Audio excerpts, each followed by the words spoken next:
1 week ago today, I shared a story about Diddy that has been viewed almost 2 million times. It was a paranormal scary story, and today I'm back with another story. However, thankfully, this one is fiction.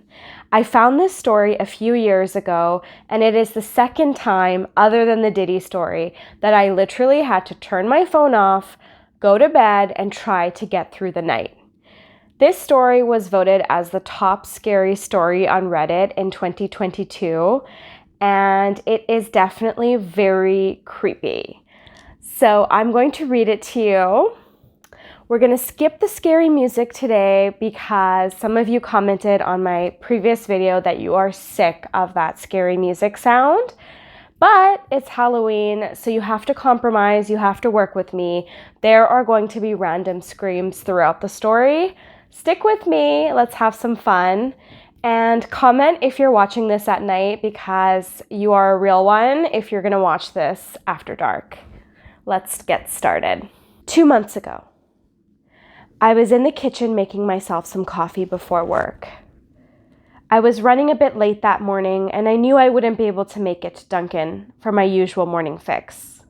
I took a sip of my coffee as I hurried down the hall towards the front door when I happened to notice Lynn peeking up at me from around the corner ahead of me.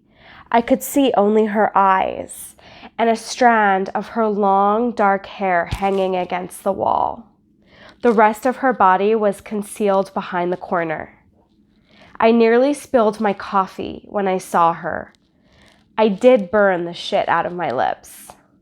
"Geez, Lynn," I said, wiping a few drops of coffee from my pants. "You scared the shit out of me." She immediately popped out of view, like a little kid that had been caught. I heard her scurry off towards the living room, and by the time I got to the front door, she was out of sight. It was really weird and just totally out of character for her, like I said. But I also found it kind of funny that she was more playful and a little less serious.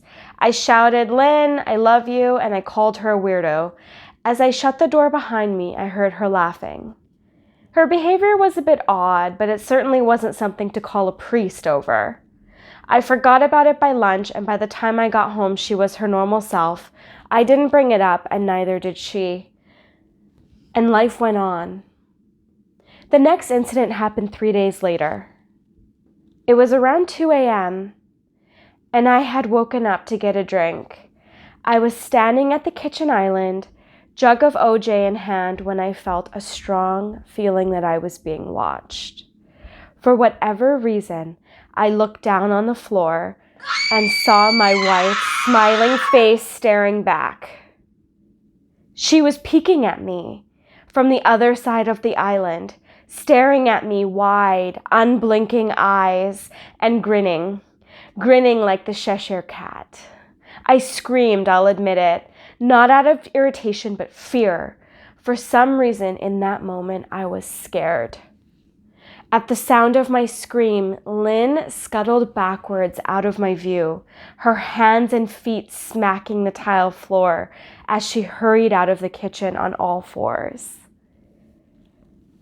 I didn't run after her or even yell after her. I just stood there frozen in shock, wondering what the fuck possessed her to do that. It took me a little longer than I'd like to admit to go back upstairs, but eventually I did. When I got to our bedroom, Lynn was lying on her side, asleep, or at least pretending to be. I stood there for a while watching her breathe to be sure she was really asleep. I had the feeling she might jump out of me the moment I got into bed, but she didn't. I climbed into bed and she didn't even move. Her breathing was soft and deep, and I was starting to wonder if I dreamt the whole thing. The next morning, I waited for her to come down for coffee, and after handing her a mug and kissing her cheek, I decided to ask her about it. "What was that about last night?" I asked, keeping my tone light so I didn't offend or embarrass her. She frowned over her cup of coffee, shaking her head like she had no clue what was going on. "You were peeking at me again." "From over there," I said, pointing to the spot on the floor by the kitchen island. She followed my gaze, and when she looked back at me, she burst out laughing. She laughed so hard that I couldn't help but join her. "Creep me the fuck out sometimes, you know that?" I said. She giggled and set her cup on the counter and wrapped her arms around my neck. "You creep me out all the time, so I guess we're even," she said. We said our goodbyes and left for work. As I drove, I kept thinking about how creepy it was, seeing her grinning at me from behind the island like that, the sounds her hands made on the floor as she crawled away. I told myself she was just trying to be silly, just trying to join me in my love of all things horror. It's not like I was afraid of her, but it still didn't sit right with me. I started seeing her peeking at me more and more. Sometimes she'd be peeking out from behind the couch or living room curtains. Once, she even managed to get inside her grandmother's old trunk that sits at the foot of our bed. I might not have even known she was there at all had the truck's old hinges not given her away. She'd had the lid of the trunk propped up just enough so that only half of her face peeked through. She'd been grinning like an excited toddler. It was unnerving. I didn't even know what to say to her. All I could do was stare. When I finally found my voice, I asked her why on earth was she doing this. She didn't answer, but she had slowly closed the lid, shutting herself inside the trunk. I just walked away feeling disturbed.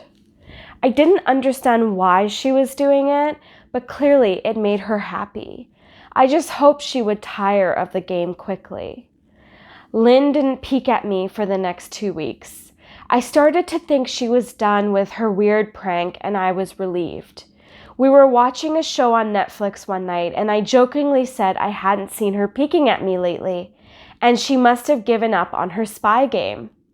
She looked at me with a small smile and said, "Maybe I've just gotten better at it." Follow for part 2.